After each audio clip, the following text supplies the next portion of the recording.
Hey everybody, here we are. As you can see, quite a lot of stuff to do this week for you guys. For me, what we're going to be going to do is doing what we did last time, and we're going to go through a whole section of the play, specifically the section obviously involving Hamlet and his mother, Act 3, Scene 4, picking up pretty much where we left off last time, and actually picking up a little bit earlier than that as well. We're going to go into exactly from where we were before. So now that the kind of intro stuff is out of the way, a quick reminder what we're doing for the week. I've got to remember the side here. We're going to, obviously you should have already, hopefully, have read the scene. If not, then obviously please do that while we're going through this. That'd be really helpful. Freudian theory and stuff we should have covered already. Hopefully you should have a look at that. And I've sent a couple of essays out to you as well if you need them. Again, they will be available on Teams, so that's fine. And then just complete your scene summaries and chapter profiles if you haven't got that done already. Then that's something to catch up on as we go. Okay, so yeah, that's a whole bunch of stuff to do this week, and hopefully nothing too complicated there. So what I'd actually quite like to do, I suppose, before we get to anything else, is to go back a little bit to think about what Hamlet says before this scene. So we're going to open up today, actually, on Act 3, Scene 2 a little bit. So if you could turn to that in your books, that would be excellent. Here we have it here. Wow, there it is. So just as a reminder, Hamlet comes into this scene.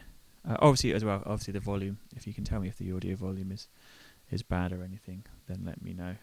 Just give me a comment. I'm keeping it a little bit quieter today. But if you need it boosted at all, do let me know. But I'm going to try and keep it at this volume, if not a little lower. So, back to Act 3, Scene 2. As a quick reminder, Hamlet here was very much kind of laying out his kind of like plan for going into this conversation with his mother, and he was very much kind of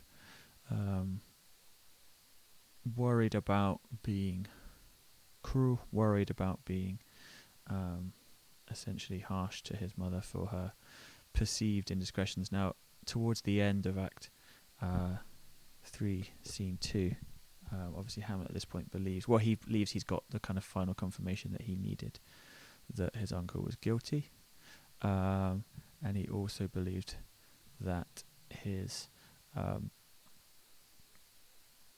that his mother perhaps is implicated as well. So we have then an interesting scenario where Hamlet now has to kind of go to his mother and kind of interrogate her for some details and such, which he thinks. Obviously Polonius is there as well, though, as we all know, hopefully, and remember.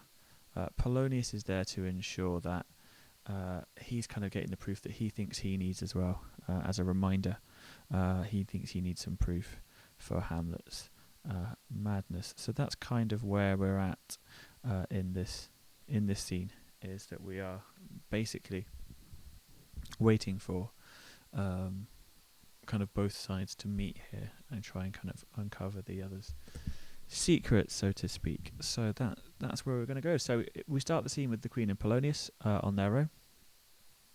It's just those two, and this kind of sets up some of the kind of scheming nature. It's only a very short section that they have together before Polonius comes in, but he does before Hamlet comes in. Sorry. And Polonius is kind of just going over the plan one more time, I suppose, in case you missed it as an audience. That Hamlet will come here. Look, you lay home to him, tell him his pranks have been too broad to bear with, and that your grace hath screened and stood between much heat and him. Silence me even here, pray you be round. Basically, Polonius here saying, look, tell Hamlet he's gone far enough, that the Queen is having to basically... the Queen herself is actually kind of having to apologise for Hamlet's behaviour almost, and that she's trying to do this to get the truth out of him. Yeah. So the Queen's like, fine, I'll do this, and then Polonius hides behind the arras. So as previously, Polonius goes right back behind the curtain. The tapestry, I suppose is what it would be, an arras, as he did in Act 3, Scene 1, so that he can spy correctly and get all the good information about Hamlet from behind there. So very familiar there. Now Hamlet comes in almost immediately accusatory. So, sorry, this being a bit of a pain, the text today. So he comes in already kind of on the accusationary front. Yeah, we looked at how Hamlet perhaps transitioned between in and out of accusations with Ophelia. Here he comes in very much on the accusationary front. And we end up in this little interchange here. The Queen tries to adopt the more informal kind of personal thou. Thou hast thy father much offended. Thy father here, obviously, in the Queen's speech, referring to... is the sound better? Sorry. I will have lost some sound there, maybe. I think I knocked the mic a little bit. Sorry. So the father here, a reference to his uncle, Claudius, obviously by marriage. Now, she says, obviously, he's been much offended. Hamlet, however, repeats the line almost directly. He changes two things. One, he changes it obviously from Hamlet to mother. It's fine. It's directed to somebody else. That makes sense. That's not a problem. He adopts the more formal and impersonal you, perhaps suggesting some kind of distancing emotionally from her. And then the rest of the line is kept the same. He, however, obviously here when he says my father, is referring to his actual father, old Hamlet, rather than Claudius. Now this is kind of an obvious decision from Hamlet here, yeah, who wants to, I suppose, remind us all that he is still mostly fixated on his father, and that he views Gertrude's actions as a kind of essentially a failing in and of itself. So the Queen doesn't really want to put up with this. She's, basically, you're being cruel, wicked, idle, lazy playing around. Hamlet repeats again, drops the lines. Hamlet is basically doing this kind of same wordplay and difficult stuff that he did in Act 1, Scene 2, when he first talks to the King and Queen. So the Queen seems basically to be uncertain, like, what's going on, Hamlet? Why are you doing this? To which, Hamlet doesn't really want to put up with it. And she asks, have you forgot me? And this is an interesting line. I suppose the thing here is that she feels that Hamlet has, perhaps over the course of the play, perhaps in general, perhaps in his behaviour at this point, lost his duty as a son. He's forgotten the relationship perhaps that they had as his mother, but also I suppose as his queen as well. And Hamlet swears by the rood, which is a religious item. That will tell you in your footnotes. You don't need to kind of go into that too much, but that he said that he has not forgotten her. Okay, so interesting opening, and Hamlet builds on that oath quite nicely here when we have you are the queen, your husband's brother's wife, and should it were not so, you are would it were not so, sorry, you are my mother. So Hamlet again with the wordplay here, fundamentally kind of drawing attention to the kind of uncomfortable nature of the Queen's relationship with Claudius. Yeah. It's not a good one, slightly unnatural, in fact, so to speak. And that is really, this phrase here, your husband's brother's wife. So locating her as the wife of her husband's brother, I therefore again locating her husband as old Hamlet and not Claudius as such, which is an interesting play on words. So the queen is like, fine, I'm already done, with you. She's already kind of done with his kind of silliness, and Hamlet kind of tells her not to go anywhere. You're not going anywhere. You will go not till I set you up a glass where you may see the inmost part of you. Now, a glass here, not the special glass from the Duchess of Malfi, which was the, if you remember, that was the telescope to see the moon. This is instead a mirror. Okay, so the glass here is a mirror. So Hamlet's intention in this scene, whilst speaking daggers, as he said previously, is to essentially speak, and show the queen her kind of inner thoughts and feelings, and kind of explore this section in general.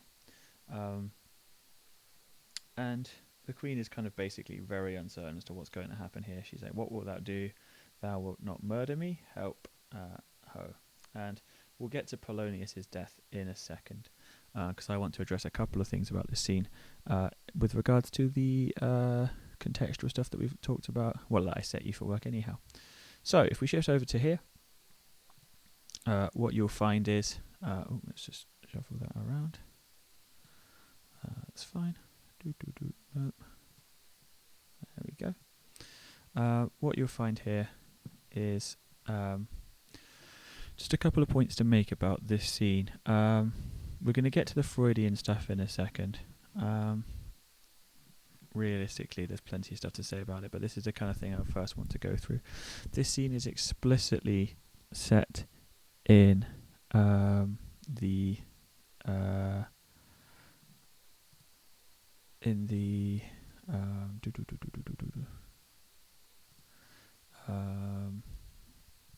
closet of his mother, so not her bedroom, and that's something I think, guys, it's really important to say.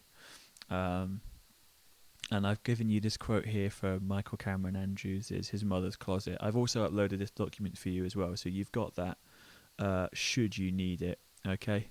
But I'll take this quote here. So he says, "An assumption common in Hamlet criticism, not to speak of production, is that Hamlet in Act 3, Scene 4, confronts his mother in her bedroom. No doubt A.C. Bradley, who imagined Hamlet in his mother's chamber besides his father's marriage bed, helped give this idea currency. Repeated by such distinguished Shakespeareans as E.E. Stoll and J. Dover Wilson, the bedroom scene or bedchamber interview, the precise wording matters little so long as they're a bed, has become part of the accepted critical vocabulary. Familiar grown, it pleases." So basically, Andrews here acknowledges that the perception of this scene as one set in a bedroom is a long-standing kind of critical perspective, and as he says as well, quite clearly, a production historical kind of quality. Okay, as such, this is quite an interesting point, because as he said here, one might have anticipated an assumption which so strikingly heightens the sexual element in the play should prove congenial in an age to the Freudian manner born. So he essentially alludes to the fact here that in a modern age we are kind of familiar with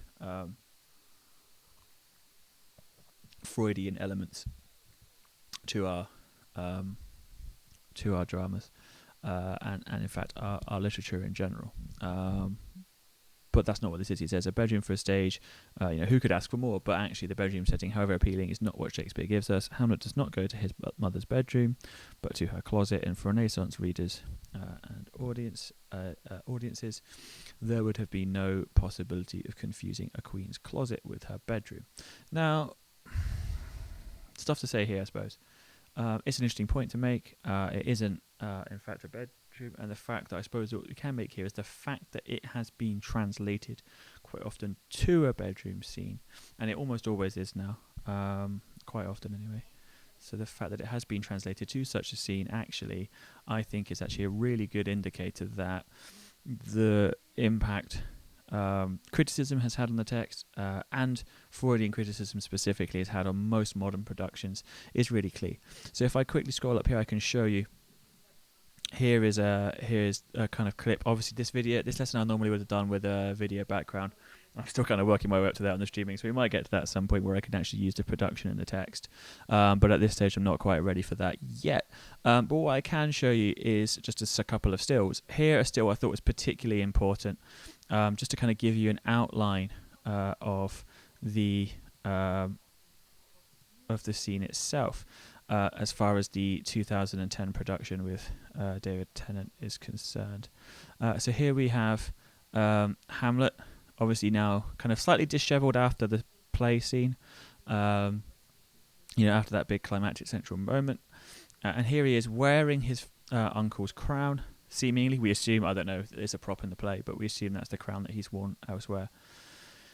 So he's kind of worn this in a kind of slightly mocking way, but also perhaps revealing Hamlet's own, either A, his own intentions to be king and that have been frustrated, or B, his perhaps desire to replace his uncle's position. And that's where most of the Freudian readings come in, is that Hamlet's desire and dislike of Claudius comes from his own desire to replace his uncle's position. Okay, so as you can quite clearly see, this is all set in a bedroom. There it is. There's the bed. Not set in a closet. Just for clarity, the closet would have been essentially a kind of private chamber, yes, but one for people to get dressed, sorted out in, kind of rest, relax, pray, whatever. But here, no, it's firmly linked as a bedroom. The Queen dressed in her night gown. It's quite a revealing nightgown, as you can see. I would really recommend, guys, when you finish this stream, just going and watching Act 3, Scene 4 and the Tennant version. Again, I've just taken these from the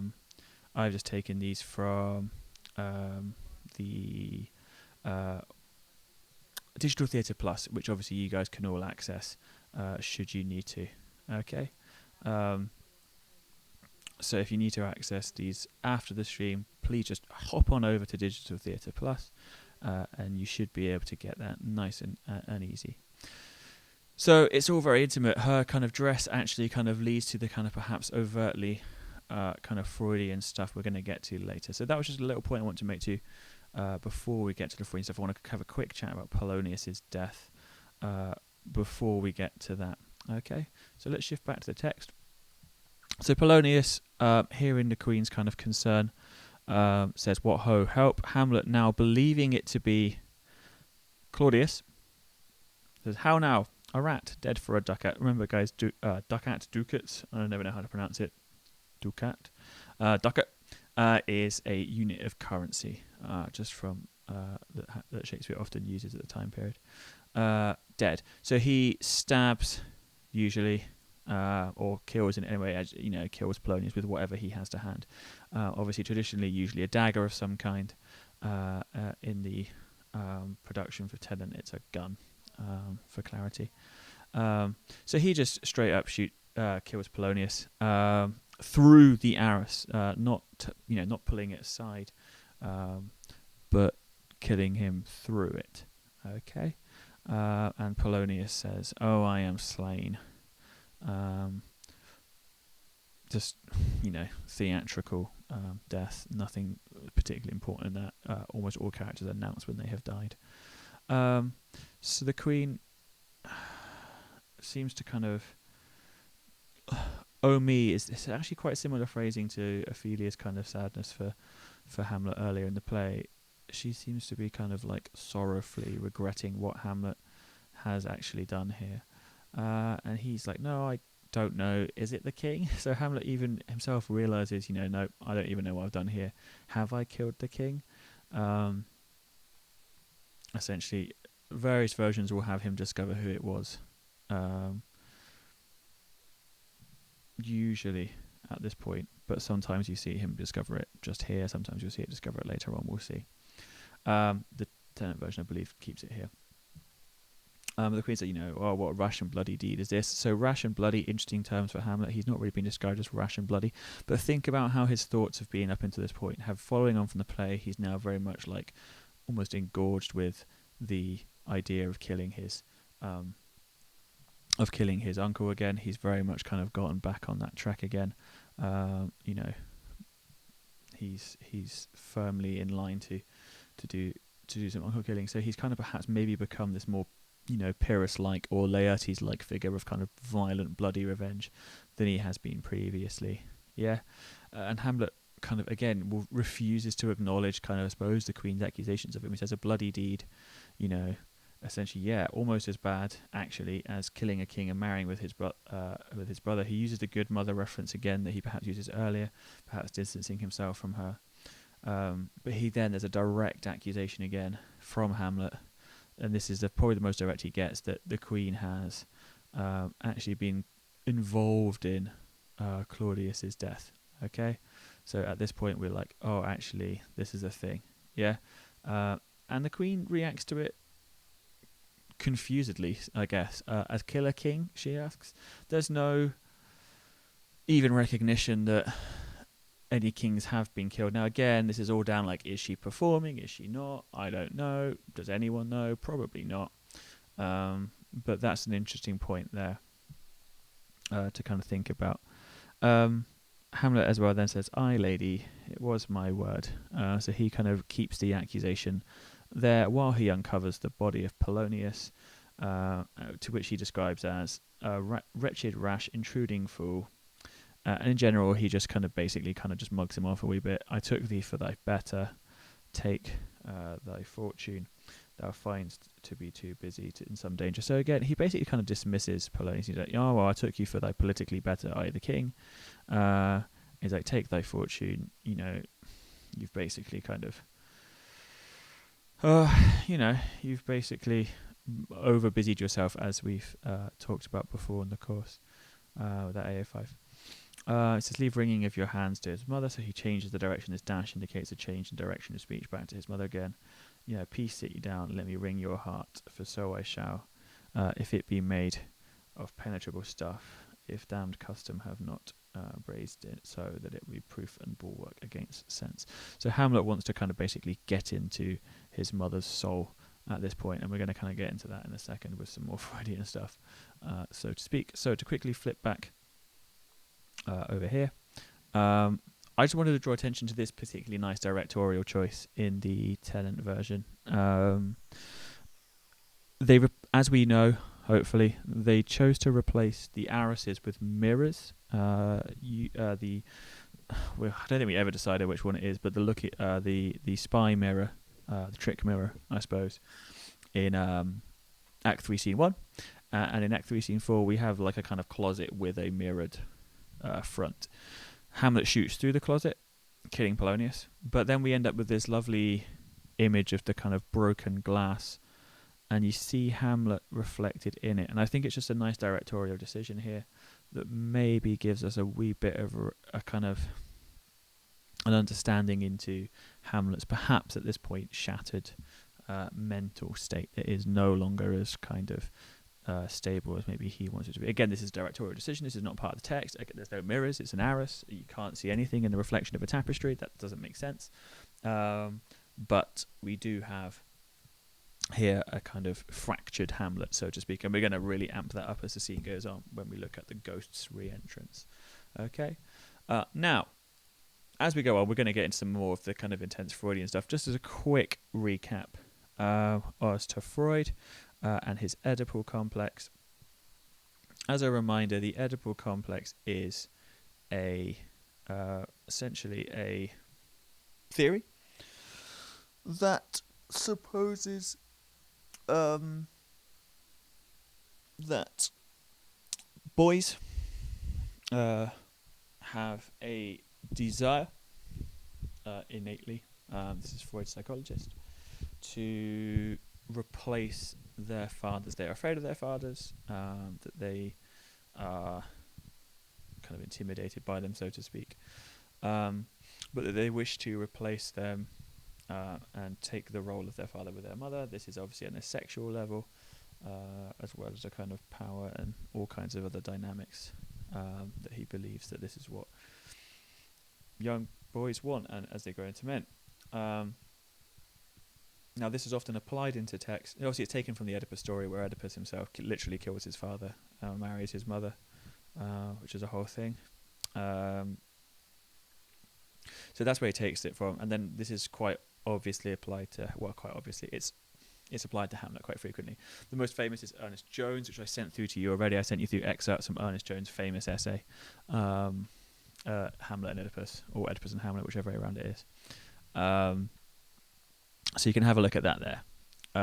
But essentially the implication in this scene is that he wants to replace his uncle, and that's the kind of argument, is that Hamlet's kind of deliberations and uncertainties about the whole thing and his hatred for his uncle stems partly from his desire to replace his uncle, and the fact that Hamlet sees in his uncle part of his own desires and feelings. And it leads to this kind of very sexual reading of the scene between Hamlet and his mother, as I've described already. The kind of dress of the mother, and the last kind of image I think I've used from that version here is, as the lines we've just read, Hamlet pins his mother to the bed in that production. Essentially, really making clear and overt the kind of sexual qualities of the scene. The scene involves a lot of them in that Tennant version, a lot of them kind of rolling around on the bed, Hamlet pushing her and pulling her down and close to himself. It's a very kind of physically intimate scene. So this has kind of been, as I said, like the kind of dominant form of kind of, Hamlet style as such. So much so that when I was looking at a couple of other versions to look at, they both chose bedroom scenes. Not quite as heavily, intensely sexual as this one, but still a kind of physical intimacy. The 2017 production, the All Black cast, the RSC, again, chose a bedroom. It just is what it is, I suppose. So there's plenty of stuff in there to have a look at. Now, as we go on, then we're going to have a look at for these kind of, I suppose, overtly sexual moments as we move along. Actually, no, before that, I'm going to have a quick stop for any questions. I'm going to have a quick stop here while we've got to this point. I think it's a good point to stop at. If you have any questions, I'll give you a couple of seconds to ask, and then we'll move on.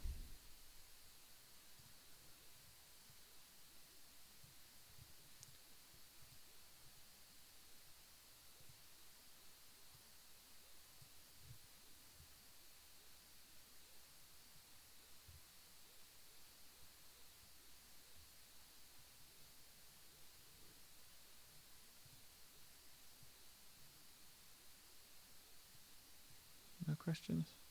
All right. Let's crack on then. Oh, sorry. Let's just rescale that a wee bit there. Try to make this a little bit more readable, but it seems to have made it a bit trickier. But that is okay. Right. So, moving on. So, the Queen asks why she is being so cruelly treated by Hamlet. We kind of know at this point, but I suppose she doesn't.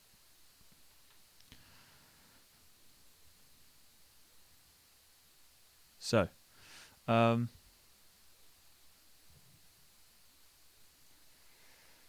here lays out his big accusation.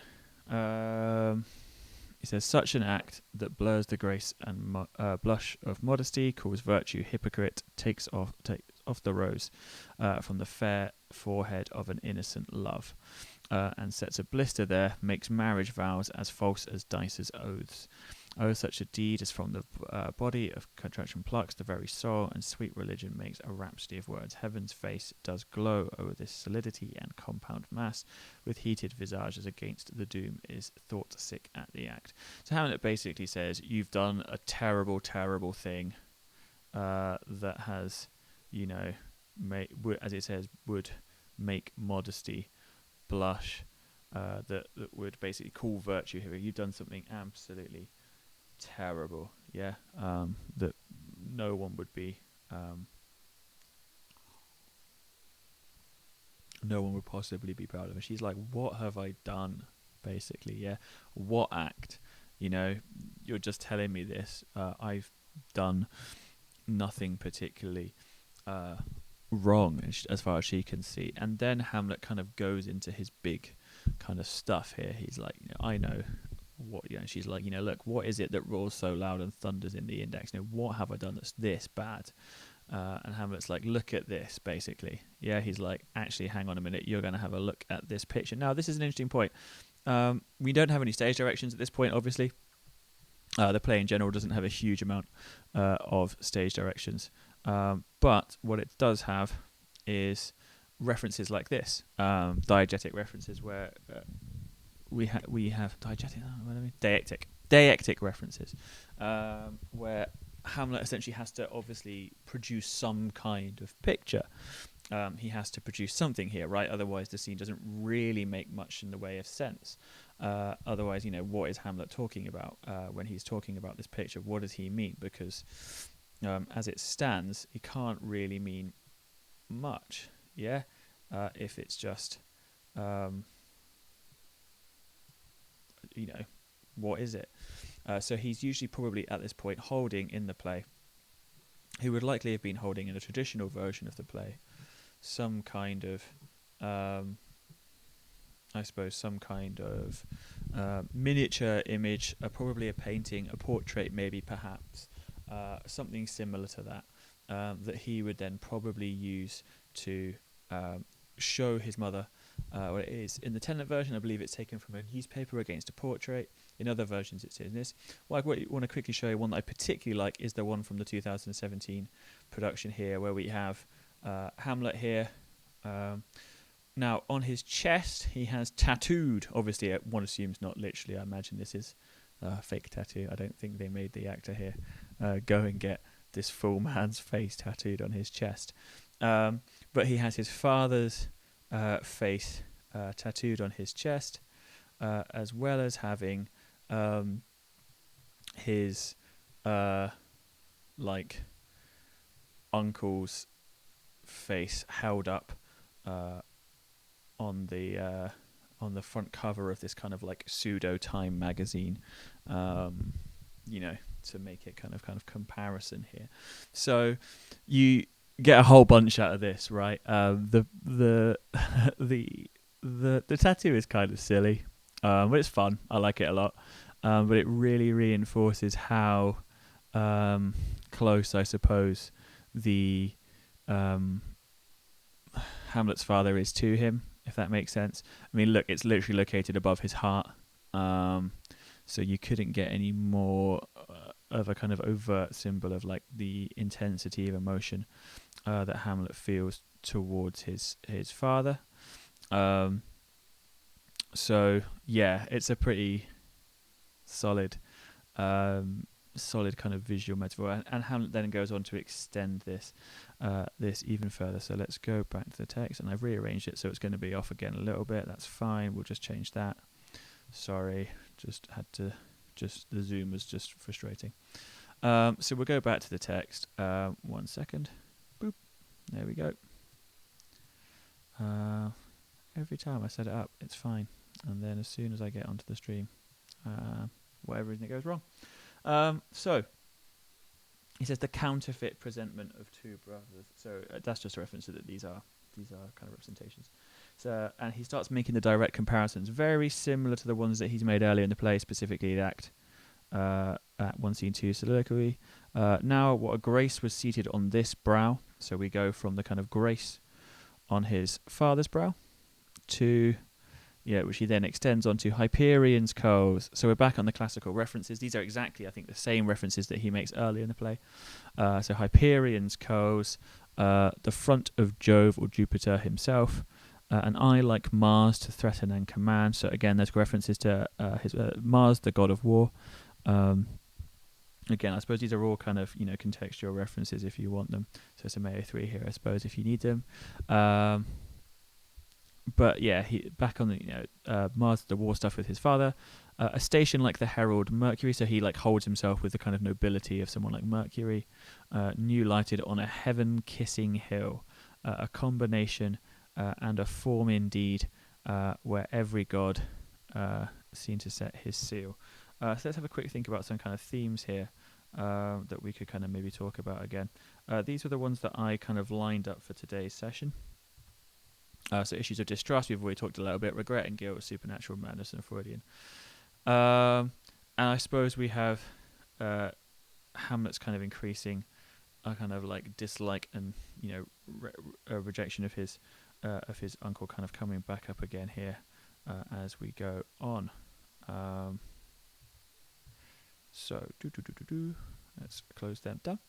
Um, so he gives us this big combination of his father, a combination and a form indeed, whichever you go, blah blah blah blah, to give the word assurance of a man that was your husband. So he's like, this guy was great. He was all these gods combined, and he was fantastic. But he's like, look, you now what follows. Here is your husband, like a mildewed ear, blasting his wholesome brother. So he imagines visually. I think this is quite nice. He imagines, Hamlet and his brother Claudius as his literal two ears, one wholesome and lovely, the other quite grotesque, a mildewed ear, something rotten and infected with mold, blasting and kind of ruining his wholesome brother. He's like, have you eyes? Yeah. Could you on this fair mountain leave to feed and batten on this? So wherever Hamlet's making these kind of deictic references, he's like, how are you going from this? Sorry, again, I would have used my, how are you going from this to this? Like, what are you doing? Where is that coming from? How are you able to go from something so great to something so poor? Yeah. In fact, I'm just gonna chuck this on again. What what possesses you? He says basically to go from this. He's like how did you make that transition? So this is all very familiar to us, and perhaps almost qualifies as an intra-textual reference. So by an intra-textual reference, guys, what I mean is so a reference to something else within the text itself, rather than something without the text. So just as a terms of a spelling on that, I'll stick it up on here right now. So intratextual. Okay. So hopefully that makes sense. So this is a reference within the text. Okay. So intratextual, not intertextual, which would be a reference outside of the text. Okay. So that's all that. Hopefully that's okay. So he goes on to kind of mug off his uncle a little bit more. Yeah. Have you eyes? You could not cook. And he starts kind of getting into, perhaps let's go into Captain Freud territory here. He's like, you can't call it love, for at your age the heyday and the blood is tame. It's humble and waits upon the judgment. And what judgment would step from this to this? He's like, your age, as old as you are, I don't know how old Gertrude is, but he's like, look, at your age, you don't get, sexually riled up anymore. You don't get, roused, so to speak. He's like, you should just be making decisions logically with love. You don't have kind of strong passions anymore. Again, that kind of reference to the blood, perhaps a reference back to, context alert. This should perhaps a reference back to some of the kind of four humours content we've looked at previously. But yeah, he's like, it would be logic only. And he's like, what logic goes from this guy to this guy? What logic makes that jump? No one, basically. So, very much kind of idolizing his father once again here. Else could you not have motion? But sure, that sense is apoplexed, for madness would not err, nor sense to ecstasy was never so thralled, but it reserves some quantity of choice to serve such a difference. Like, even if you were mad, you would still probably have been able to make a better distinction than this. He's like, you should just, what are you doing?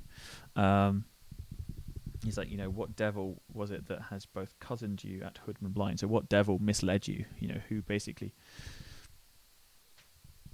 covered your eyes? And he goes on to this lengthy ramble. Eyes without feeling, feeling without sight, ears without hands or eyes, smelling sans all, or has some sickly part of one true sense, could not so mope. Oh shame, where is thy blush, rebellious hell?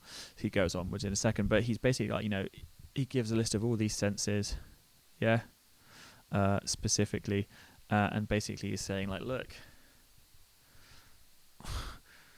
you must have been deprived of some or all of them. Otherwise, there's no way you could have made this decision.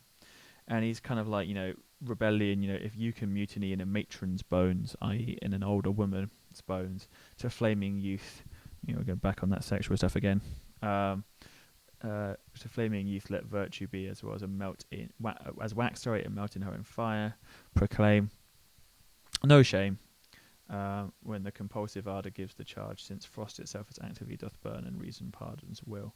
So it's like, everything's kind of messed up if women as old as Gertrude. Is quite harsh to his mother here, I suppose. But, if women as old as Gertrude can feel this, way, and kind of be kind of just carried over by base emotions, then what hope does anybody else have? And at this point, Gertrude essentially kind of snaps a wee bit, and she kind of has her own kind of like regrets, I suppose. She has a Hamlet, speak no more, thou turnest my very eyes into my soul, and there I see such black and grieved spots as will leave their tinct. So this is actually a really nice line. If you want to play up Gertrude's possible, again, this is obviously an alternative interpretation and one very much based on performance. But if you want to play up the idea that Gertrude is guilty, or at least knows something that she shouldn't, or is in some way or another knowledgeable of Hamlet's death and or her husband's actions, then this section here will be for that. She sees inside herself and sees her kind of soul tainted almost with these black and grieved spots, she says. And she asks him to stop. She can't kind of keep on going here. It's too much for her to continue. But Hamlet absolutely refuses. And the Freudian stuff just gets kind of worse. The sexual content gets enhanced. We have this really grotesque line here. Nay, but to live in the rank sweat of an enseamed bed, stewed in corruption, honeying and making love over the nasty sty. All kinds of stuff going on here. The sweat of rank sweat of an enseamed bed. Now, enseamed has two meanings here.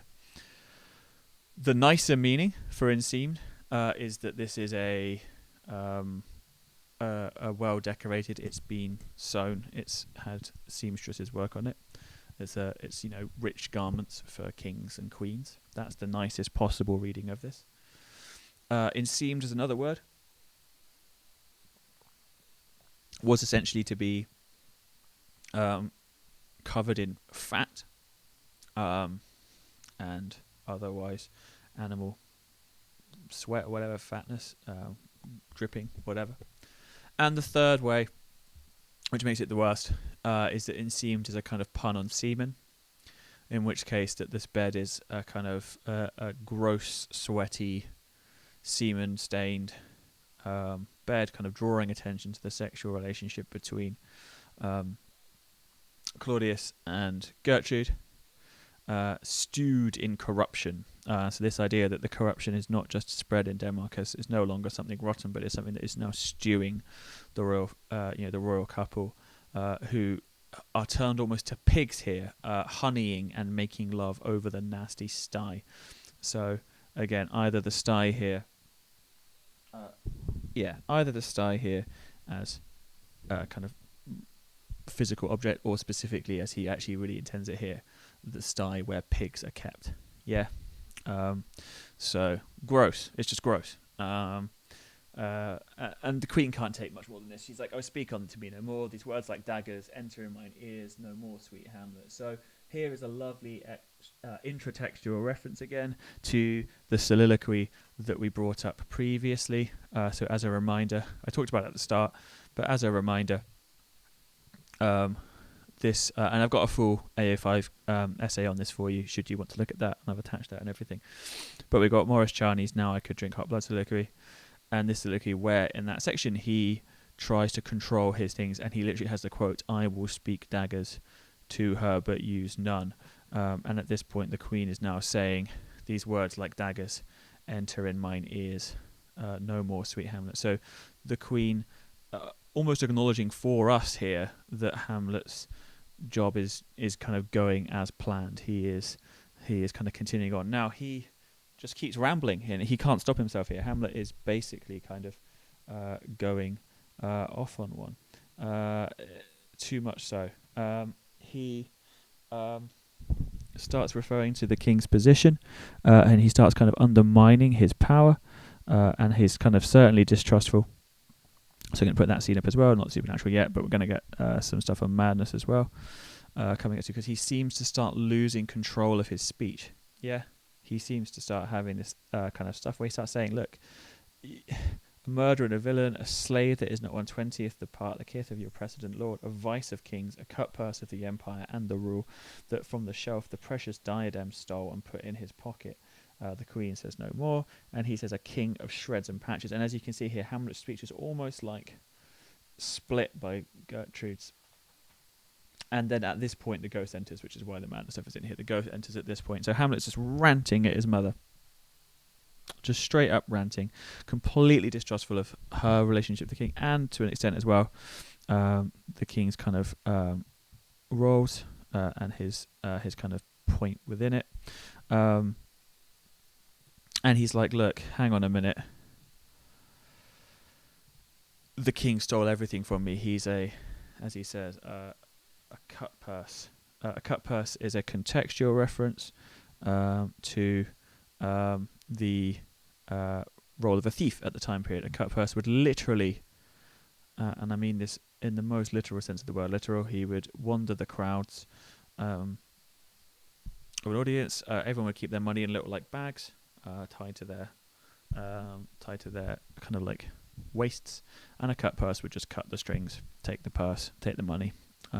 So he basically reduces the king down to this lowly figure, a slave, a vice of kings, a cutpurse of the empire, and that he stole the precious diadem. The stealing both from his father and from himself, perhaps. And he describes the king here, and I love this quote for Claudius, a king of shreds and patches, gives us this idea really heavily of the king Claudius as this kind of hollow figure who almost like is just made up of surface. He doesn't really seem to have any middle. He's just stitched together in this kind of Machiavellian style, just kind of all the bits that a person would want. Now the ghost comes back here. Now I had a question in the chat earlier, which I was going to come to, who asked that. So Faye asked earlier, when Hamlet sees the ghost, is he mad now? Now, this is a super interesting question. The Queen, as it says here, certainly thinks so. The ghost is only visible by Hamlet, and as such, only really seems to seems to kind of suggest madness to the other character in the room, i.e. the Queen. So she says he's mad. And Hamlet basically starts talking directly to the ghost. He believes that he's come your tardy son to chide, your kind of slack, lazy son to chide. Tell him off. That lapsed in time and passion, let's go by the important acting of your dread command. He's basically like, are you come to tell me off for not doing what you've asked me to do yet? I've not done it. I'm sorry. And the ghost is like, do not forget, this visitation is but to whet thy almost blunted purpose. He's like, look, I'm just here to sharpen your now blunted purpose. That look, amazement on thy mother sits. Oh, a step between her and her fighting soul, conceit in the weakest bodies, strongest works speak to her, Hamlet. So the ghost is concerned that he's like, look, I'm here to remind you of this, but she can't see me. She looks like she might be going mad herself. Conceit in the weakest minds. This might throw her out. You're not sure. The Queen certainly thinks Hamlet's mad. Hamlet thinks this is okay. He actually implores the Queen to look for the ghost. He's like, here it is. But the Queen is like, you're just looking at nothing. Yeah, it's just the incorporeal air that you hold discourse. You're just talking to thin air. Yeah. Your eyes are wildly kind of stretching around the room, blah, blah, blah, blah, blah. Basically, what are you looking at? And Hamlet's like, it's my dad. There he is. He's here. He's, come to talk to us. Or, he's come to talk to me, and have a look at him. I want you to see him. And he says, talks to the ghost again. And the ghost essentially doesn't really have much more to say. It just kind of remains quiet until it leaves again. And the Queen just reaffirms that she sees nothing at all. And Hamlet reminds her, my father, in the habit as he lived. it's tough. It's a really difficult scene to interpret. I've put in your pack for the day this essay on the ghost in Hamlet. I think this is a really good read, a really worthwhile read, as to whether. But the point is that the scene is super ambiguous. I could not tell you, to be honest, whether Hamlet is mad here or not. It was a good question to ask because it does seem to be quite ambiguous. I would say, realistically, it's going to be down to the production of the play that you watch as to whether this scene is portrayed as Hamlet going mad, or whether the scene is a presentation of Hamlet essentially just being kind of almost tortured here, and that his mother can't see it for whatever reason. The ghost at the start of the play says that he doesn't wish to bother Gertrude, so maybe that's why she can't see him. So that is some nice AO5. As I said, you can look at the Antonison essay later on. As well as that, I would also mention at this point, guys, that this is not the only time, is it, in Shakespeare that we know that a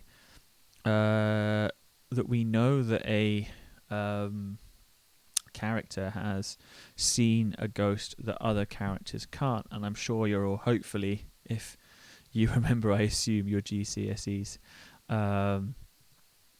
If you remember GCSEs well enough, we will hopefully all know that Banquo's ghost, who turns up to the meal in Macbeth, is also only seeable by Macbeth himself, and it's a very similar function to this scene. Does the ghost of each character act as some kind of portion of their conscience? Is the ghost acting as a sign of that character's madness? By both Macbeth and Hamlet struggling with madness. At this point, this is something that I would say realistically is something that might be worth looking at a little bit longer in the essay on tragedy and madness as well. That's in your critical essay packs, so you can look at that if you want to at any point. That documents on Teams and stuff, and you should have a physical copy of it as well. So if you want to check that out, you can have a look at that, and it's in the tragedy section, and it's essay number 4, tragedy and madness. Okay, so quickly, got a question in as well. I'll answer it now. We've got a question from Aliyah, who is asking about whether the ghost could be a catalyst for Hamlet's revenge narrative. A catalyst, certainly, at least a catalyst, if not more. It's interesting. The ghost is obviously his father, who is the source of the revenge. The ghost is also a figure of kind of Hamlet's own filial duty as a son, who is implored to take revenge for his father. And also at this point, it is a kind of, I suppose, a reminder, a kind of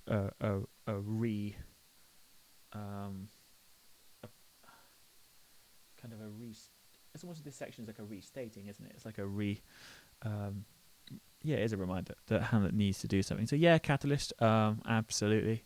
But it's weird that it's a catalyst who is also the kind of object of revenge. His father is both the reason why he's avenging and the person telling him to avenge as well at the same time. So it's quite an interesting relationship there. But good question. Good question indeed.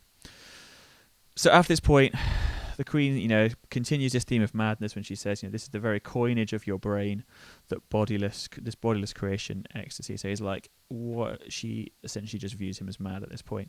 And Hamlet's attitude towards her changes somewhat here.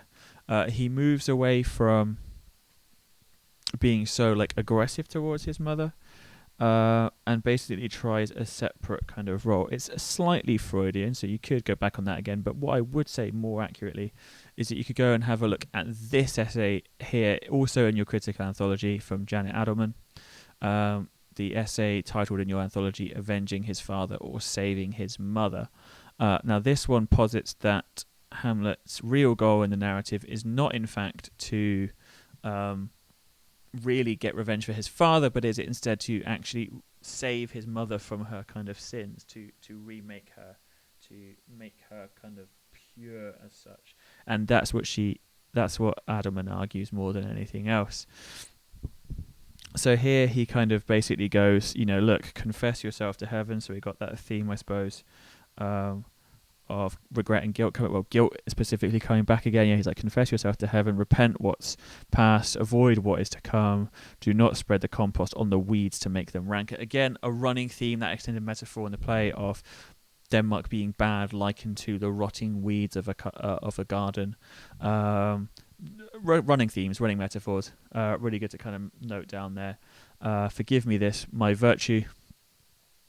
For in the fatness of these prosy times, virtue itself of vice must pardon beg. Yes, curb and woo for leave to do him good.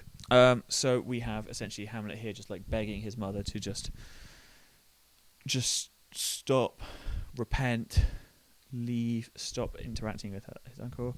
And she's just like, you've made me very upset, Hamlet. She says, you've cleft my heart in twain. You've cut my heart in two. To which Hamlet's like, no, throw away the worst part of it. And he keeps on going. Again, that madness that I mentioned and still have kept on screen for a reason. That should not be there. His madness is kind of pushing him onwards. So absolutely, he's just kind of cracking on here. And he's like, look, live the purer life with the other half of your heart that hasn't been thrown away. He says, good night. Start speaking some imperatives. Go not to my uncle's bed. Assume a virtue if you have it not. Now, this is a lovely line. Assume a virtue if you have it not. Hamlet's like, pretend to be virtuous if you can't be virtuous. He's like, just pretend. I don't care. Which is really interesting for Hamlet as a character who earlier in the play was so obsessed with like being genuine and honest. Nay, mother, 'tis not seems. He offers as his line, doesn't it? In Act 1, Scene 2, but he doesn't seem bothered about that now. He's just like, just try and be pure, try and be good. Don't go back to his bed, and just leave him alone, basically. Refrain tonight, and it will make it easier as you go along. The longer you go without, loving him, the more easy it will be. So he's very much like concerned here with keeping her away from being more sexual with, again, I'll just, remind us all, but keeping her away from this idea of kind of Claudius's corruption. This idea that Claudius is kind of a heart of the play that is corrupting the figures around him, which is an interesting idea and an interesting kind of presentation and argument to make. And he goes on continually. He gives this nice, cruel only to be kind line. The bad begins and the worst won't mind. One word more, good lady. So he's like, I've given you all these instructions. He's like, one final instruction. And his last one is this. He's like, look, none of this tell Claudius that I've had you do. Yeah. He's like, look, let the bloke king tempt you again to bed, pinch wanton on your cheek, call you here's a mouse, so just terms of affection, and let him for a pair of reachy kisses or paddling in your neck with his damned fingers make you to ravel all this matter out, that I essentially am not in madness, but mad in crowds. He's basically like, don't let the king wheedle out of you that I am in fact not really mad. Although, is he? Questions to ask there, I suppose, about whether Hamlet is or is not mad. Again, you guys have asked the questions already. I'm asking the same question continuously. Obviously, guys, if you have any more questions, obviously we're coming to the last couple of, we're into the last final stretch here. So, if you do have any kind of final questions, obviously start letting me know. And in fact, as a quick point on that one, I have given you this question here as to whether the ghost's reappearance is a manifestation of Hamlet's conscience or his madness. Just a little debate for you to have with yourselves. But he's like, look, just don't tell him about this. Keep my secret. And the queen says, look, I will give him nothing. I will tell him nothing. So we start to get back to a kind of more kind of collegiate and nice relationship between Hamlet and his mother here. They start to have a kind of more casual conversation. Hamlet is aware that he must be going to England, so that plan is kind of out, and the queen also seems aware of it. I had forgot 'tis so concluded on. So she seems to be aware. Now, does the queen know that Hamlet is going to get killed in England? Probably not. I don't know. That's a tough one. Again, performance. AO3, AO5 interpretation. either way, Hamlet is aware of it anyway. He says there's letters sealed, and my two school fellows, whom I will trust as I will add as fang, they bear the mandate. So he's like, my two school fellows, Rosencrantz and Guildenstern, everyone's favourite characters, who will be taking him to there. But, we don't know the supernatural stuff already. That can go away. We can talk about distrust here, certainly. I need to learn these hotkeys. I just never remember them there. So he doesn't trust, as he says, I will trust them as adders fanged, i.e. I will trust them as much as actual snakes. Yeah. The only other person in the play so far to be referred to as a snake is Claudius, who famously by the ghost is referred to as a serpent. So they carry the mandate. Basically, they're carrying the order to take him to England, and they must sweep my way and marshal me to knavery. Let it work. So Hamlet's like, fine, let them take it. I don't mind. He says it's good fun to have the engineer hoist with his own petard, and it shall go hard and delve 1 yard below their minds and blow them at the moon. This is a weird kind of... It's not weird, it's just an idiomatic expression. To be hoisted with one's own petard is to be blown up by one's own bomb, essentially to be undone by one's own scheming, planning. Yeah. So Hamlet has a design in mind already to undermine and actually set up Rosencrantz and Guildenstern and kind of punish them for their kind of ill deeds and actions. And he says it is most sweet when in one line two crafts directly meet. There's a potentially there's a similar line to that in Dutch Amalfi, which is kind of deeply sexual here. Not so much. So he's like, Hamlet then becomes very well aware and remembers, and we all remember in fact that Polonius has been dead on the floor this whole scene long. Whoever was performing that role has just been sat there lying down for a long time pretending to be dead.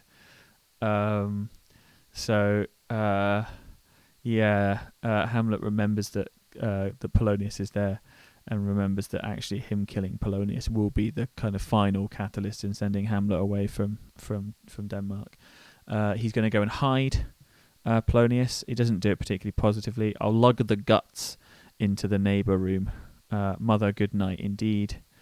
This counsellor is now most still, most secret, and most grave, who was in life a most foolish, prating knave. So there we have our traditional ending of a scene. We have our rhyming couplet there, ending on this kind of comment on Polonius, but actually perhaps in line with Hamlet's. And bear in mind that Hamlet is all speaking in verse at this point. There is still a slight frantic ending where Hamlet kind of upsets the usual order and addresses the body directly and says, "Come, sir, to draw towards an end with you. Good night, mother." So he breaks the traditional ending structure of these scenes. He breaks the couple, especially the end of an act, actually. This one, Act 3, Scene 4, the end of the third act. And we move into the kind of rush of action towards the end of the play now. We're kind of done with the kind of big, eventful middle act, and we're on towards the end. And then Hamlet enters, dragging off Polonius' body, just pulling it from the stage. Quite comical in a lot of versions. In the Tenet one, again, he literally just has to drag the man's body straight out of the scene. So that's Act 3, Scene 4. It's a huge scene for anything to do with Hamlet and his mother. So there's loads of stuff explored in their relationship here. The Freudian stuff is all very present. Hamlet's kind of obsession, as he has had without the play, with his mother's sex life, and Hamlet's general kind of unhappiness in the play in general is kind of fully vented here towards her. He kind of expresses all of his anger towards the king. He expresses all of his anger towards basically his own situation as well, and vents it through towards to his mother. Now, Obviously, talking about this, it's quite tricky, just in terms of making. You don't want to spend too long explaining Freud. You don't want to spend too long explaining that. So you just want to make occasional references to productions and stuff here. What I'm going to recommend, guys, as we finish. Thanks, guys. As we finish, what I'm going to recommend is, as I said earlier, you jump straight onto Digital Theatre Plus. Use your normal login as I've gone through before. You can just use your Woking College login. If you go to login via institution and watch this scene, watch any version you want. I don't mind which, they're all good. It's usually just over the halfway mark in, probably somewhere around the 2-hour mark, and it's just really good. Okay, finish all the stuff. Whoop. Nope, this stuff. I'll get there eventually. Finish all this stuff. Please, as you go on, there's loads of stuff there for you to do. If you have any further questions for me on the stream now, ask them. I'm going to be on here for a couple of seconds longer. Otherwise, get this stuff done. Next week will be, I think actually next week technically the Easter holiday, so I'll set you some work over the Easter holiday. But when we're back, we will have a full session on basically half of Act 4. It's a really short act. I think actually you could probably fit Act 4 within some whole scenes of the play. It's that long. We're going to do probably Act 4 scenes 1 to 4 next week when we're back in, obviously, teaching, as I said. So after the Easter holidays. And then after that, we will probably finish off the rest of Act 4. And then it's just 2 scenes to go. And that's Hamlet nearly done. I am going to do a couple of other extra sessions when I get the time. So look out for those on the channel. I'm going to try and do a couple of guides to using our good old friends AO3 and AO5. And I'm going to try and do them using some kind of text editing stuff. So that should all be very good. Okay. So that's it. No questions then. I will see you all next time. Thank you very much.